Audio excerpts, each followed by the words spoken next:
বাবা আজকে বাইরে থেকে একটুখানি আমার জন্য বিরিয়ানি আর ফিশ ফ্রাই এনেছিল। আর এদিকে তারই ঘ্রাণে আমার পুত্র মহাশয় ছুটে এসেছে রান্নাঘরে। তারও একটা ফিশ ফ্রাই এক্ষুনি চাই। যাও যাও গিয়ে বসে খাও ফিশ ফ্রাই। ফিশ ফ্রাই আমার হ্যাঁ, পড়ে যাবে হাত থেকে। যাও।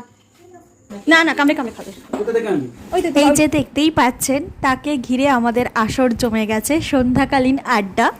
তার একটা কামড় দেখার জন্য, ফিশ ফ্রাইয়ের উপরে তার একটা ছোট্ট কামড় দেখার জন্য আমরা 2-3 ভূত বসে পড়েছি তার সামনে, আমি, মা, বাবা। ভেতর থেকে খায় না, কামড় দিয়ে দিয়ে খাও। এটা কি খাচ্ছ তুমি? Fish fry. Fish fry. তাই তোর ওইটা বের করবো না? ফিশ ফিশ ফিশ ফ্রাইয়ের মধ্যে আমাদের ফিশ আছে। তাই? তুমি দেখেছো? এটা দেখতে পাচ্ছি। ফিশ আছে ভালো। চলো তোমার এই কাকু খাটেন রুটিটা করে ভালো। ভালো।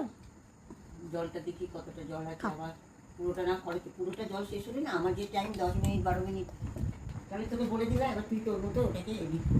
এটা কোথায় রেখেছো? ওপরে তাকে মাইক্রো ওভেনের বাটিতে। ঠিক আছে, খাও। ভালো। খাচ্ছি। কি খাচ্ছ? Fish fish? হ্যাঁ, ফিশ ফ্রাই আর ফিশ।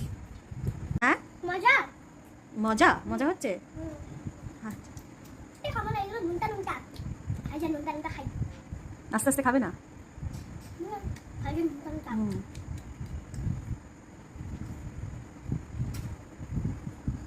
আমাদের জম্মু শহরে, মানে এই কর্মসূত্রে যেখানে থাকা হয়, সেখানে স্ট্রিট ফুড বলতে তেমন কিছু নেই। স্ট্রিট ফুড মানে হচ্ছে ওদের ছোলে বাটুরে বা পাপড়ি চাট, এইসব। ফিশ ফ্রাই পাওয়া যায় ফ্রোজেন অবস্থায় শপিং মলে, সেগুলোকে কিনে নিয়ে আসা হয় এবং মাঝে সাঝে যখন প্রয়োজন হয় সেগুলোকে আমরা অয়েলে ফ্রাই করি।